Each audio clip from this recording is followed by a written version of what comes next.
کیا اللہ اپنے بندے کو کافی نہیں؟ اور اے نبی، یہ تم کو ان لوگوں سے جو اللہ کے سوا ہیں یعنی غیر اللہ سے ڈراتے ہیں، اور جس کو اللہ گمراہ رہنے دے اسے کوئی ہدایت دینے والا نہیں، اور جس کو اللہ ہدایت دے اس کو کوئی گمراہ کرنے والا نہیں۔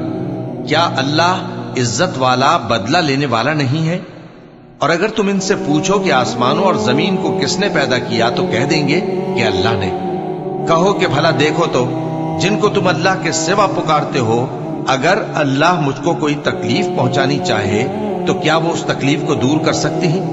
یا اگر وہ مجھ پر مہربانی کرنا چاہے تو کیا وہ اس کی مہربانی کو روک سکتے ہیں؟ کہہ دو کہ مجھے اللہ ہی کافی ہے، بھروسہ رکھنے والے اسی پر بھروسہ رکھتے ہیں۔ اللہ وہ معبود برحق ہے کہ اس کے سوا کوئی عبادت کے لائق نہیں، زندہ ہے، سب کو تھامنے والا، اسے نہ اونگ آتی ہے نہ نیند۔ جو کچھ آسمانوں میں اور جو کچھ زمین میں ہے سب اسی کا ہے۔ کون ہے کہ اس کی اجازت کے بغیر اس سے کسی کی سفارش کر سکے؟ جو کچھ لوگوں کے روبرو ہو رہا ہے اور جو کچھ ان کے پیچھے ہو چکا ہے اسے سب معلوم ہے، اور لوگ اس کی معلومات میں سے کسی چیز پر دسترس حاصل نہیں کر سکتے۔ ہاں، جس قدر وہ چاہتا ہے اسی قدر معلوم کرا دیتا ہے۔ اس کی بادشاہی اور علم آسمان اور زمین سب پر حاوی ہے، اور اسے ان کی حفاظت کچھ بھی دشوار نہیں۔ وہ بڑا عالی رتبہ ہے، جلیل القدر ہے۔ دین اسلام میں کوئی زبردستی نہیں ہے، ہدایت صاف طور پر ظاہر اور گمراہی سے الگ ہو چکی ہے۔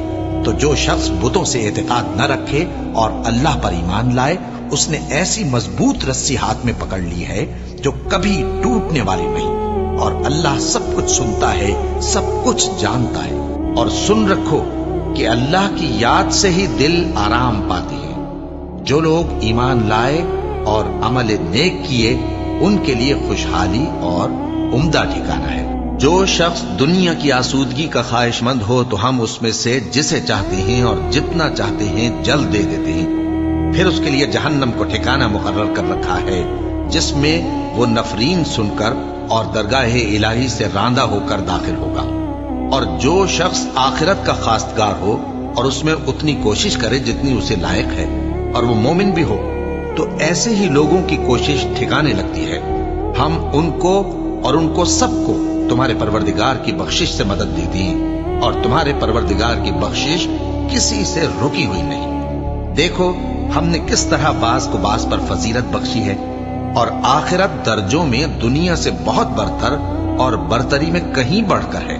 اور اللہ کے ساتھ کوئی اور معبود نہ بنانا کہ ملامتیں سن کر اور بے کس ہو کر بیٹھے رہ جاؤ گے، اور اس خدائے زندہ پر بھروسہ رکھو جو کبھی نہیں مرے گا، اور اس کی تعریف کے ساتھ تسبیح کرتے رہو، اور وہ اپنے بندوں کے گناہوں سے خبر رکھنے کو کافی ہے۔ بھلا کون بے قرار کی التجا قبول کرتا ہے جب وہ اس سے دعا کرتا ہے، اور کون اس کی تکلیف کو دور کرتا ہے، اور کون تم کو زمین میں اگلوں کا جانشین بناتا ہے؟ یہ سب کچھ اللہ کرتا ہے۔ تو کیا اللہ کے ساتھ کوئی اور معبود بھی ہے؟ ہرگز نہیں، مگر تم بہت کم غور کرتے ہو۔ اے پیغمبر، میری طرف سے لوگوں کو کہہ دو کہ اے میرے بندو، جنہوں نے اپنی جانوں پر زیادتی کی ہے، اللہ کی رحمت سے نا امید نہ ہونا۔ اللہ تو سب گناہوں کو بخش دیتا ہے، بے شک وہی تو ہے بڑا بخشنے والا، بڑا مہربان۔